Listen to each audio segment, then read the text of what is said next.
जय हिंद दोस्तों। आज आप सभी के समक्ष मैं उपस्थित हुआ हूं एक बहुत ही ज़रूरी और बहुत ही गंभीर विषय को लेकर। दोस्तों, आपने कई बारी पढ़ा होगा और कई बार इस विषय के बारे में आपको जानकारी भी मिली होगी, पर कभी आपने इसके विषय के और इसके पीछे के जो गूढ़ रहस्य और जो गूढ़ इनका मंतव्य है, उस पे आपने मंथन नहीं किया होगा, आपने कभी विचार नहीं किया होगा। आप लोग अक्सर पढ़ते होंगे कि भारत के कौटिल्य को, जो चाणक्य हैं, हमारे देश की जो शान है, हमारी धरोहर है, जिनको हम बहुत ही बड़े आदर्श के रूप में पूजते हैं, जो भारत के विश्वगुरु बनने के रास्ते के बहुत ही बड़े मार्गदर्शक रहे हैं, उनको आप आपने अक्सर सुना होगा, आपने अक्सर पढ़ा होगा कि उनको भारत का मैकियावेली कहा जाता है। कभी आपने विचार नहीं किया होगा कि ये मैकियावेली कौन था, या फिर आपको लगता होगा ये पढ़ने के बाद कि मैकियावेली कोई बहुत ही बड़ा आदमी रहा होगा या फिर कोई बहुत ही महापुरुष रहा होगा किसी पाश्चात्य देश का, जिसकी पैदाइश चाणक्य से हजारों वर्ष या सैकड़ों वर्ष या कई दशकों वर्ष पूर्व रही होगी। पर आपको दोस्तों ये जान के आश्चर्य होगा कि चाणक्य के जन्म के 1844, लगभग 1850 वर्षों बाद मैकियावेली का जन्म हुआ। जी हाँ दोस्तों, चाणक्य का जन्म 375 ईसा पूर्व में हुआ था और मैकियावेली का जन्म 1469 ईस्वी में हुआ था। और उसके बाद भी दोस्तों, ये अपने भारत की विडंबना है कि ये भारत के जो चंद वामपंथी जो नीच हैं, उन्होंने भारत की शान को भारत का मैकियावेली करार दे दिया।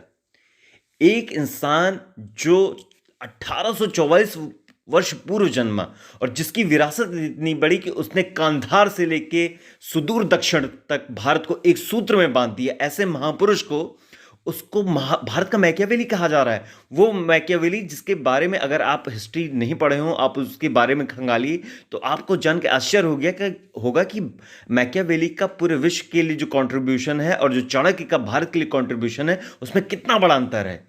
चाणक्य की जो पर्सनालिटी थी, चाणक्य का जो योगदान था, वो विश्व के लिए, जो देश के लिए जो था, वो मैकियावेली से कई हजार गुना अधिक था।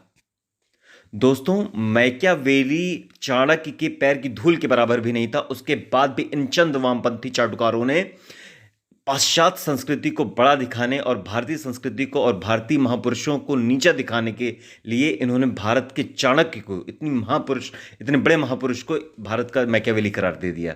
सिर्फ इतना ही नहीं दोस्तों, आपने ये भी पढ़ा होगा कि भारत के जो समुद्रगुप्त थे, जो गुप्त काल भारत का स्वर्ण युग कहा जाता था, उस भारत के समुद्रगुप्त जैसे शासक को इन्होंने भारत का नेपोलियन करार दे दिया। जबकि समुद्रगुप्त का जन्म 335 ईस्वी में हुआ था और नेपोलियन का जन्म 1434 वर्ष बाद 1769 ईस्वी में जन्म हुआ। उसके बाद भी दोस्तों, इन्हीं वामपंथी चाटुकारों ने नेपोलियन जैसे महापुरुष को, इतने बड़े योद्धा को, इन्होंने भारत का नेपोलियन घोषित कर दिया।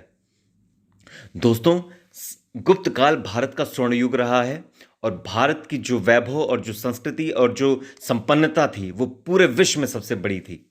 भारत गुप्त काल में ही सोने की चिड़िया कहा जाने लगा था।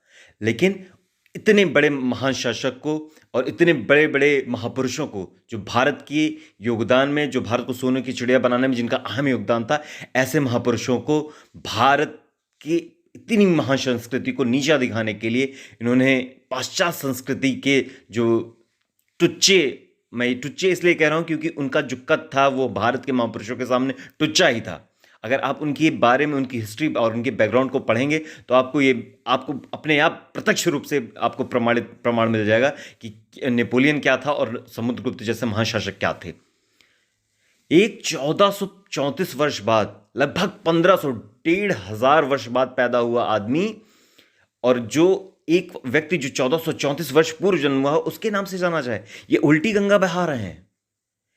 होता यह है कि बेटा बाप के नाम से जाना जाता है, ये नहीं कहा जाता कि भाई मतलब ठीक है, प्रसिद्धि बड़ी हो सकती है बेटी की, बट कोई आपसे हजारों साल पूर्व जन्मा और आप उसकी उपाधि जो है, जो 1000, 1500, 2000 साल बाद पैदा हो रहा है, उसके नाम से दे रहे हैं। और वो भी तब जब उसकी उपलब्धि भी उससे बड़ी नहीं है, जो भारत के महापुरुषों जैसी है।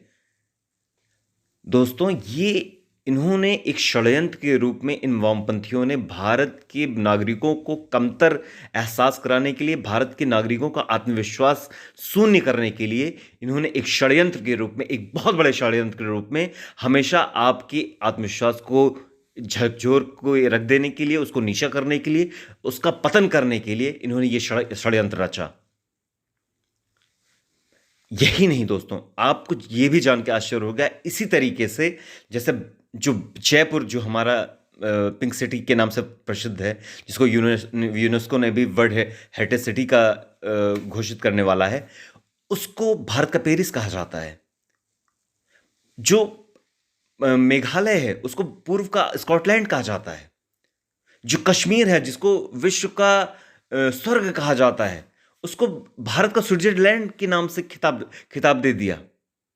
अहमदाबाद को भारत का बोस्टन कहा जाता है। और न जाने कितने ऐसे शहर, ऐसे देश, ऐसे महापुरुष हैं जिनको पाश्चात्य देश के महापुरुषों और वहां के स्थानों और वहां के स्थलों के नाम से जाना जाता है। कभी आपने इस पे गौर नहीं किया दोस्तों, बट ये बहुत ही बड़ा षड्यंत्र है। इन वामपंथियों ने हमेशा आपके जहन में ये बात डाली कि आप कमतर हैं, आपको पश्चिमी जो महापुरुष हैं, जो वहाँ की जो संस्कृति है, आपको उन्हीं की नकल करनी है, आपको उन्हीं के नक्शे कदम पे चलना है। जबकि जो भारत की इतनी बड़ी धरोहर, इतनी बड़ी महान संस्कृति, इतने वैज्ञानिक वेद, पुराण, उपनिषद, जिनका मर्म ही वैज्ञानिक है, जिनके मूल में ही विज्ञान है, ऐसे महापुरुषों, ऐसे शास्त्रों, ऐसे उपनिषदों, ऐसे वेदों को नकार कर इन्होंने सिर्फ आइंस्टीन और इस तरीके के जो न्यूटन जैसे वैज्ञानिक रहे, सिर्फ इन्हीं का महिमा मंडन किया। आर्यभट्ट जैसे, और जो हमारे इतने बड़े बड़े आयुर्वेद के ज्ञाता रहे हैं, जिन्होंने योग जैसे, पतंजलि जैसे जो हमारे महापुरुष हैं, जिन्होंने विश्व को योग जैसा जो है एक इतना बड़ा उपहार दिया पूरे विश्व को, उसको इन्होंने जो है इस प्रकार से इतना उपेक्षित महसूस करवाया।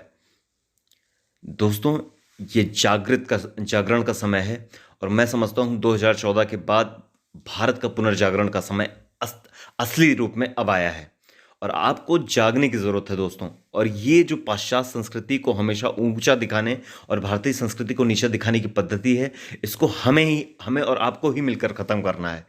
आप अपने आत्मविश्वास को जगाइए, आप अपने विरासत और धरोहरों में विश्वास रखिए। ये देश का दुर्भाग्य है जिस बख्तियार खिलजी ने भारत की सबसे बड़ी विश्वविद्यालय, सबसे बड़ी यूनिवर्सिटी नालंदा विश्वविद्यालय को जला दिया, जो 3 से 4 माह तक, 6 महीने तक जलता रहा जो विश्वविद्यालय, उसके नाम पे आज भी बख्तियार जंक्शन रखा हुआ है। ये मैं आप सभी दोस्तों के माध्यम से ये अपील करता हूं कि आप सभी जो इस वीडियो को देख रहे हो, ये ज़्यादा से ज़्यादा शेयर करें और भारत सरकार तक ये बात पहुंचाएं कि ऐसे पापियों के नाम से जो देश के जंक्शन, जो स्थल, जो राज्य, जो शहर, जो जिले रखे गए हैं, इनको तत्काल रूप से इनका नाम पुनः परिवर्तित करके इनको अपने पुरातन नाम में ढाला जाए। और मैं योगी जी से भी निवेदन करूंगा, जो उत्तर प्रदेश के अन्य जो शहर हैं, जैसे सुल्तानपुर, जौनपुर और इस तरीके के अन्य जो आजमगढ़ जैसे जिले हैं, इनका नाम पुनः परिवर्तित करके सनातन संस्कृति और सनातन धर्म के नाम पर रखा जाए, जिससे हम पुराने गौरव और पुराने प्राचीन होना दोस्तों किसी भी प्रकार से बुरा नहीं है। प्राचीन में वैज्ञानिकता का भाव है। हमारा जो प्राचीन वेद, हमारा जो प्राचीन संस्कृति है, वो दकियानूसी नहीं है। आपको दकियानूसी इसलिए लगता है क्योंकि वामपंथियों ने आपके जहन में भर दिया है कि भारत का प्राचीन जो धरोहर है वो दकियानूसी है, वो अवैज्ञानिक है। आपको तब तक ये एहसास नहीं होगा जब तक आप उठाकर उन्हें पढ़ेंगे नहीं। आप अपने तर्क से, आप अपने ज्ञान से, आप अपने परिपाटी पर उसको तौलें, आप उन्हें पढ़ें, आप किताबें खरीदें। और यही नहीं दोस्तों, मैं चाहूँगा कि जितने भी भारत के नागरिक हैं, उन वेदों की किताबों को दोबारा से अपने स्टडी टेबल पे उन्हें स्थान दें, उन्हें पढ़ें, एक बार उन्हें मौका दें। एक बार आप पढ़ेंगे तभी तो आप जान सकेंगे कि आपकी धरोहर कितनी महान है। दोस्तों, ये वीडियो ज़्यादा से ज़्यादा शेयर करने के लिए मैं इसलिए कह रहा हूँ कि जिससे आपको और जो अन्य जो आपके साथियों, जो इस तरीके की जो चीज़ें हैं जिनको आप कई बार देख के अनदेखा कर देते हैं, उनको आप अनदेखा ना करें, आप उनकी गंभीरता को समझें और देश की जो महान प्राचीन संस्कृति है, आप उसका आदर करें दोस्तों। बहुत बहुत धन्यवाद। जय हिंद।